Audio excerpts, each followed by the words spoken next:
Good afternoon, everyone out there in YouTube land. My name is Jared, and this is my channel, Mazda B3K. Today in this episode, we are going to be changing out the rear differential fluid in my brother's 1993 Ford F250 named Ty. Without further ado, let's get started. Okay guys, see that big round thing there in the middle of your rear axle? That's your differential. That's what applies or allows for power to be distributed to the wheel, so you don't have a locked axle in the rear, in the sense that you're not going to squeak tires every time you turn, because it allows the wheels to turn at different rates. And it has gear oil in it, and it does need to be serviced, particularly if you decide to go, say, mud bogging and you bury the thing up to the axles. So today, got in the fluid, and I'm going to go with a gasket on the back versus just using RTV. And I'm going to show you how to, where the fill port is, how to open it, how to fill it, how much to fill it, how to drain it, all that good stuff. That's what we're going to be working on today. If those wavy lines appear in the actual film, I apologize. I'm not sure why that's doing that. It might be, I think it's proximity to this flashlight, not sure. But anyway, I needed to add some light so you could see. Our fill port is over here, and it is a 3/8 drive.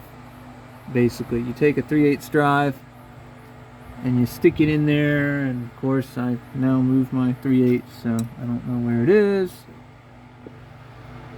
But anyway, I'll grab this.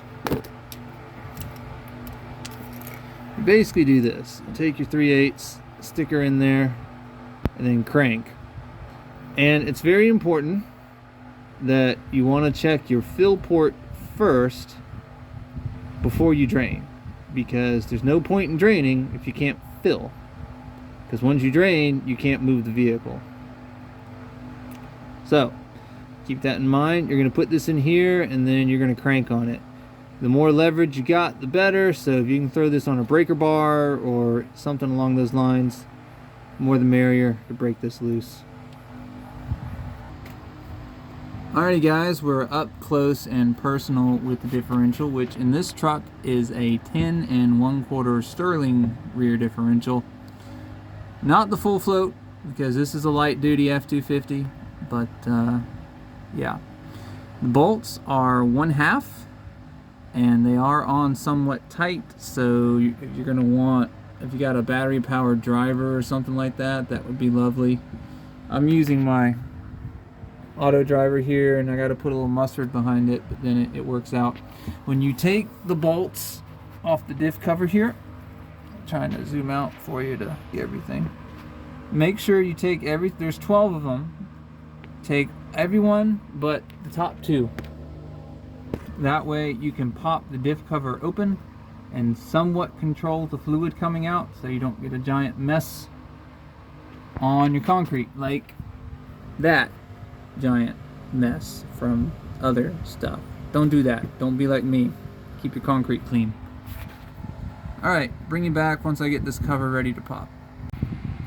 Okay, we're back. Now I'm down to the last 2 at the top. So I've got 10 of the 12 out. And you'll notice we're starting to leak. That's fine, because I have a pan in place. So the next step is you're going to take a pry bar, screwdriver, something, and you got to wiggle your way in. And generally these are sealed at the factory with RTV. Basically a gasket maker, and it acts kind of like glue. And you're going to need to pry this open, and when you do that, there's going to be a giant kawoosh, and all the fluid's going to come out. And it's very, very important that not only do you let all this drain out, but then when you fully get the cover off, you get towels and you clean up the goop that is sitting at the bottom of the diff that doesn't drip out. So you're trying to get this as clean as possible before you reseal it and refill it. So I'm going to go get my prying device, and we're going to pop this open and let all this lovely fluid come out. Alright guys, I got you on the tripod. So now we're gonna get in here and work on this. There it goes. Just kind of wedge it in there. Liquid night It's caramel. Yeah. It's still got good viscosity though. Yeah, so I think it could have been worse. this is fair. So we're gonna let this drain. And when it's mostly drained out and we're down to the drippy drips, I'll go ahead and remove the last 2 bolts. And then you're still gonna need a bunch of paper towels. Gear oil is pretty thick and it kind of goes everywhere. And also, if you've never done this before, it stinks. So prepare for that. Sulfur compounds, extreme pressure additives. Yeah, it smells amazing. So anyway, You think you got 3 quarts out? Nope. My brother was asking if I forgot to mention this diff is supposed to hold between 3 1/4 and 3 1/2 quarts of gear oil, 75W140 gear oil. And in order to get it all out, what you got to do is, like I said, after you pop the cover, get in there with a paper towel and you got to wipe all the scrags out of the bottom. That's very important. Alrighty guys, if you've never seen it before, that is a differential. This is a simple one. It is not limited slip. It's kind of there. Now you can see all the teeth still look pretty sharp. You don't see chips or marring or missing bits. I mean, that one's a little... No, okay, that's just the design. So these are your spider gears in the middle. I don't remember what that one's called. This is sometimes called the chunk or the pumpkin altogether. You can replace this if you blow one out. That's another job for another day because you have to shim it right. If you don't shim the gears right, it'll eat itself. So this one looks good, and the fluid isn't as terrible as I thought it was going to be. It actually still kind of a dark brown versus a black. And the other thing that I'm happy to see is it doesn't look like water made it in here. So at this point we let it drip dry. We clean out what's in the bottom. We clean the gasket surfaces, the mating surfaces, because I have a gasket versus RTV because I like to be able to service my stuff. And clean up bottom, do that, and we're going to put it all back together. And there is a torque value on these. It's about 25 foot-pounds. One of the things that I struggled with just taking this off is the torques on the bolts were wildly different. Some were very high, some were low. And the previous, I guess 2 owners back, they put in a custom exhaust that gets in the way of everything. So that also did not help. So I'll bring you back when we're ready to put everything back together. Alright guys, this is what we look like after scraping all the garbage off. I used a razor blade scraper. It's like that. Fresh blade, works really well. You need to do this if you're going to RTV it again. You need to do this if you're going to put a gasket in. You need to do this. You got to clean both surfaces, both the differential side and the cover side. My brother took care of the cover. I took care of the diff. Be very mindful not to get garbage in here. And if you do get garbage in here, try to wipe it out best you can, because that's the kind of stuff that wears away at the gearing. And when you're all done, take some brake cleaner and a towel. And what I like to do is just spray the cleaner into the towel, so that way I do not burn out my eyeballs or get brake cleaner where it shouldn't go. And wipe down your surface to get it clean. See? That's gasket schmutz that the scraper's not going to lift. So you do that. Try to keep your towels clean, which I know depending on your shop setup, you may not be able to. My shop is open to the environment, so I get it. I really do. Do the best you can.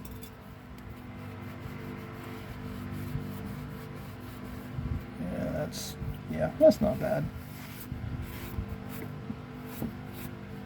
And there you go. It's a pretty good looking surface. Now at this point, it's time to hang a gasket. Best way to do that is you take a few of your bolts, which you may need to clean depending on how clogged up their threads got with RTV. Take a few bolts, push them through your cover, push them through your gasket, get the gasket aligned properly.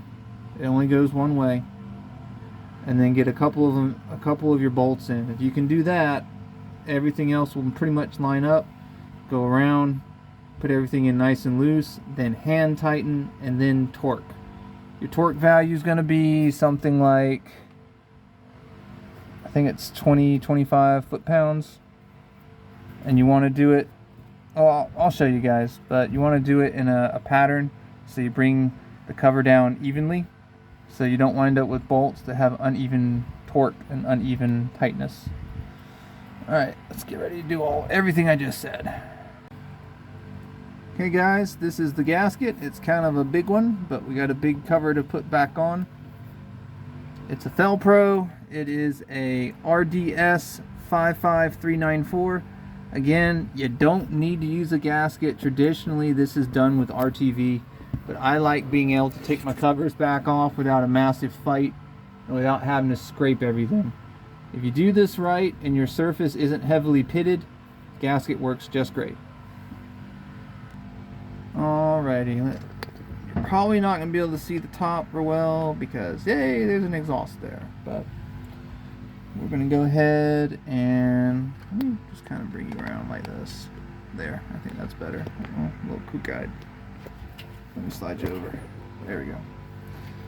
Alright, gonna put this back in. I have laid my gasket on top of my cover. I've made sure that the holes line up. Now we gotta try to get the top there. See what we can do.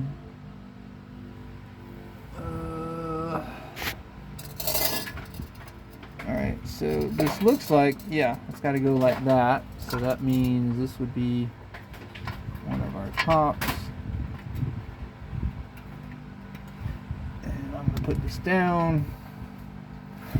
And here we go.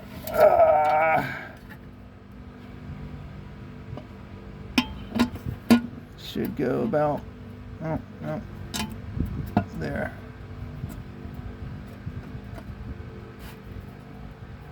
Everything is sliding because everything's in the way. Understand you may not get this right the first time as you're fighting with everything. Alright, I'm going for something I can actually reach. Alright, you don't have to get it very far in, you just have to get it in enough that it's not going to run away on you. But as you can see, the gasket has slipped around a little bit, so we got to slide it.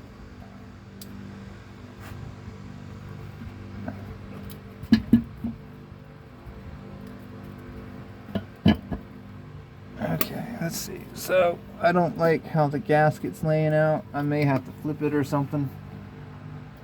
I have to play with this a little bit. But hey, all the surfaces are clean, so as we play, we're good to go. Yeah, this is one of those where it's off by just a titch, so let me work on that. Alright guys, I'm back. As you can see, I've got the gasket pretty much straightened out. I have put in a bolt, basically top, left, bottom, and right. It turned out it was slightly off, and the reason why is the gasket needed to be flipped And once I flipped it, the alignment was just a wee bit better, and I was happy with what I saw. So I've got these in. I have just brought them down by hand. And so then I'll put the rest in by hand, and then I'll probably take a standard ratchet, go around. I can go ahead and do it while I'm talking. And get it a little bit snug, but the torque value on these is I think around 30 foot-pounds.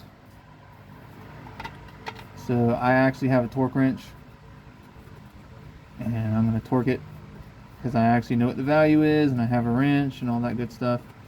If you do not have a torque wrench, just make it firm. I don't think this is going to run away on you. But you don't want it to leak, because when these things leak, it's pretty annoying. Because you won't know there's a problem unless you're paying attention until you start hearing kind of a moany groany sound or a shudder when you turn. And that's because the differential's trying to do its job, and it can't because there's not enough fluid to go around.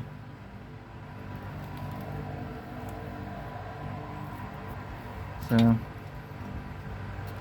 and when you put your bolts back in, you may have some that fight you if the what came out before was an RTV seal, because RTV has gotten down in the threads, and so it may fight you until you break through the RTV, and then it'll go in okay. These, you should be able to feed these in by hand. If you're having to wage an epic battle to try to feed these in, then you may have junk in the way or something's not lined up right.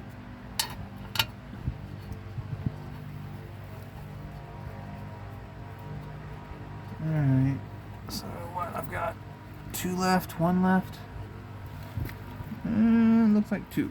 So I have a bolt that is around somewhere that I need to find. Oh, there it is. Alright.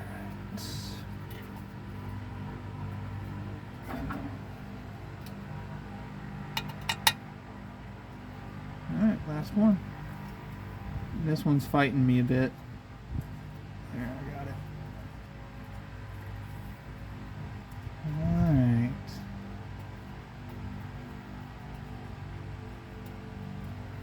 So, take my ratchet here.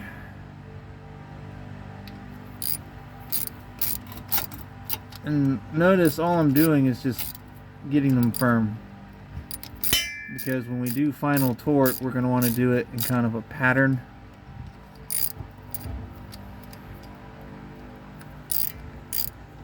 So that these are down evenly. One of the problems that I found as I was taking this off, sorry about that, guys. Custom exhaust strikes again.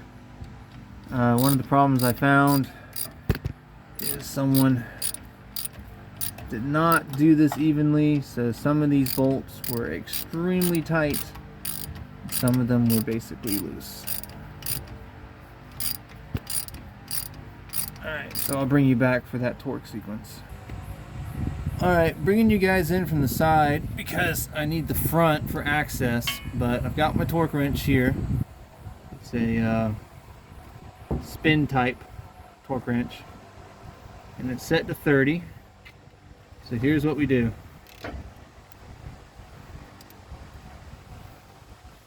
If you never use the spin type, click type, you go at it until you feel the handle click.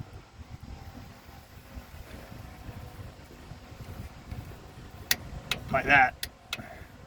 Now, as we're torquing these, you'll notice I just came over to the opposite side. I made a diagonal, basically. And that's what we need to do. Alright. So, done. Done. Come over here. Do this one.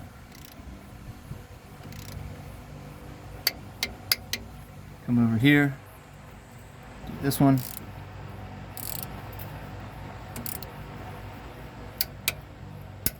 And we come over here.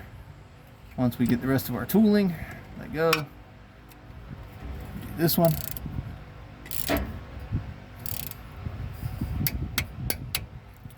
Then I'm going to go up here. This guy.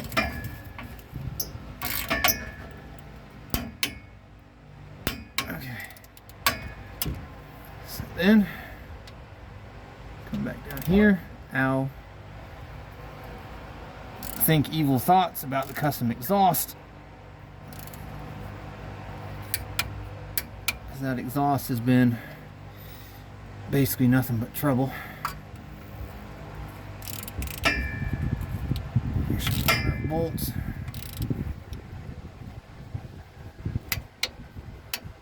Alright. So we're just kind of working our way around. And the reason why you do this is it brings the torque down even on all your bolts.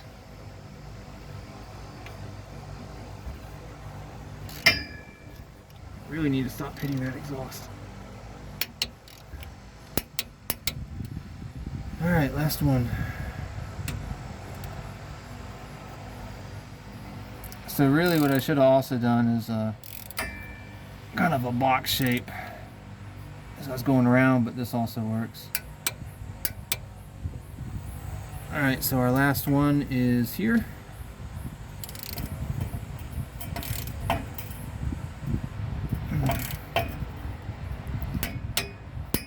And you think, oh, I'm all done. No, you're not. Bolts can kind of walk or kind of shift as you bring them down. So then you do it all over again. Make sure you hit your target. See, that one was a little loose. So, that one was a little loose.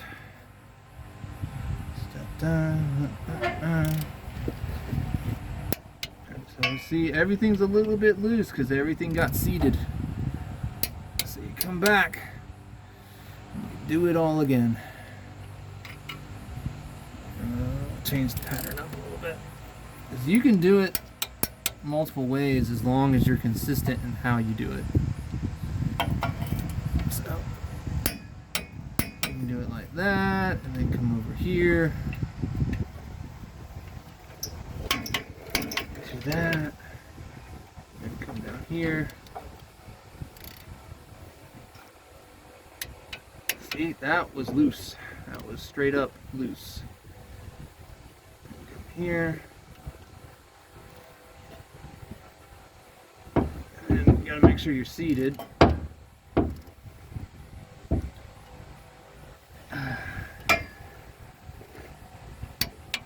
Okay, got it. Whew. There you go. So it should be this one. Yeah, that was loose. Should be this one. Yep, and then this one.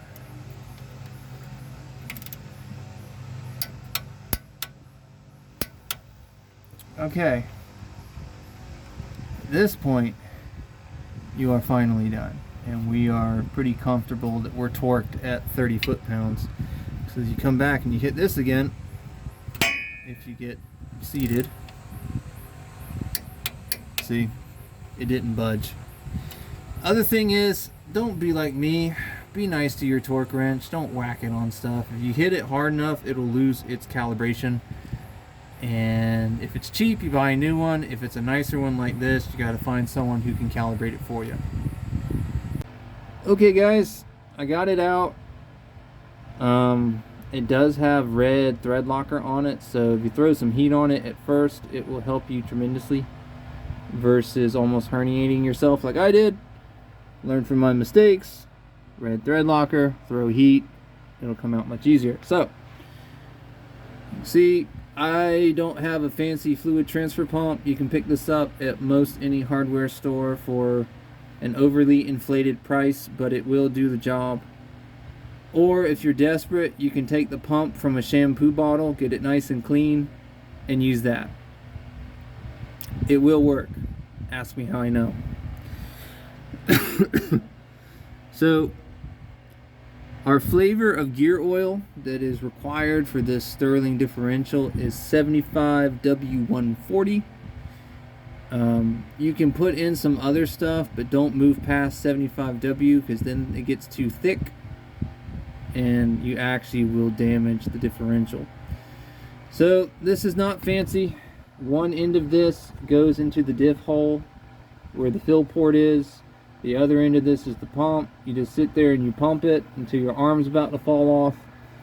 And you know you are done when you start having differential fluid, gear oil, dribbling out of the fill hole. At that point you're done. And you can go ahead and cap it. So, just to show you how this is going to work. You can see this stuff's basically clear. So the other oil had quite a bit of wear on it. And you're going to be doing this for a while because remember, we're looking at 3 1/4, 3 1/2 quarts. So this is what you do. It is not fancy. So I'm going to keep doing this until we're at the point where we can plug it up. Alright, apologize for the lighting guys, but you can see the stream right there. When you get to this point where you have a steady stream coming out of your fill port, you're full. So if you get a dribble or two, it probably means you've got your fill tube in the wrong spot. But when you get a stream like this, you're done. You're good. And if you take a look, it lines up with what we see here as well. We're at about 3 1/2 quarts in, so that works. I'm going to go ahead and cap it off, and I will call this a successful repair.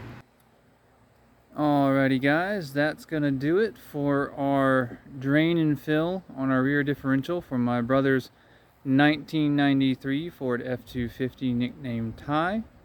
If you got some comments, please leave them. I enjoy reading them and I respond to most of them. Also, if this video helped you, please like, share, subscribe, ring the bell, tell your friends, all that fun YouTube stuff. And remember, I make the mistakes so you don't have to. I'll see you guys next episode.